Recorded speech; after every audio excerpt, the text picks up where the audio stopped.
मातृभाषा दिवस उपलक्षे सुंदर सरल एवं संक्षिप्त ओडिया रचना। सर्वप्रथम उपक्रम निज मातृभाषा निज माँ समान। यह ही जन मनिषर असल परिचय। भाषा केवल भाव विनिमयर माध्यम नुहे, बरं यह एक जातिर संस्कृति, परंपरा एवं इतिहासर बाहक। विश्वर विभिन्न भाषा और संस्कृतिर सुरक्षा तथा प्रचार प्रसार पाई प्रतिवर्ष फेब्रुआरी मास 21 तारिख को अंतर्जातीय मातृभाषा दिवस भावे पालन करा जाए। इतिहास और पृष्ठभूमि। एही दिवस पालन पछरे एक संघर्षपूर्ण इतिहास रहिछि।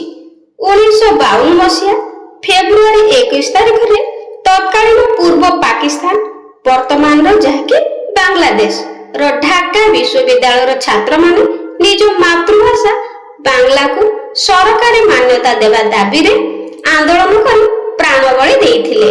सेमानक स्मृति रे यूनेस्को 1999 मसीहा रे एही दिवस को घोषणा करथिला एवं 2000 मसीहा रो एहा सारा विश्व रे पालित होई आसुछि। 2026 रो विषय वस्तु।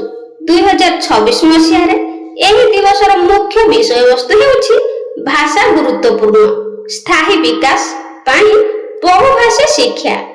चलित वर्ष एही दिवसर 25 वर्ष पूर्ति अवसर रे डिजिटल आधुनिक युग रे मातृभाषार व्यवहार एवं विलुप्त होउथिबा आंचलिक भाषा गुड़िकर संरक्षण उपर गुरुत्वारोप करा जायछि। मातृभाषार गुरुत्व।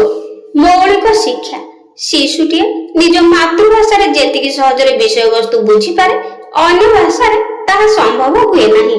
सांस्कृतिक परिचय। मातृभाषा हमको हमर मूल संस्कृति और जेजेबापा जेजेमांको कहानी सह जोड़ी रखे। विविधता मध्यरे एकता। भारत परि एक बहुभाषी देश रे प्रत्येक भाषार सम्मान देशर एकता को सुदृढ़ करे। ओडिया भाषार गौरव। आम मातृभाषा ओडिया एक शास्त्रीय भाषार मान्यता पाइछि। कवि सम्राट उपेन्द्र भंजक ठारू आरंभ करी फकीर मोहन और गोपबंधु पर्यंत समस्त ओडिया भाषा को समृद्ध करिसंती। आजिर पीढ़ी उपरे एही भाषा को आगु नेबार दायित्व रहिछि। उपसुमर बा शेष कथा।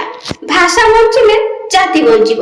मातृभाषा दिवस केवल गोटे दिन पालन नुहे, बरं एहा निज मातृभाषा प्रति गर्व अनुभव करिवार एक संकल्प। आसुंदु आमे आम मातृभाषा को शिखिबा, कहिबा एवं एहार गौरव को विश्व दरबार रे पहुंचाइबा। तो पिला माने रचनाटी पसंद आसले लाइक करिबा और कमेंट रे निश्चित जणाइबे।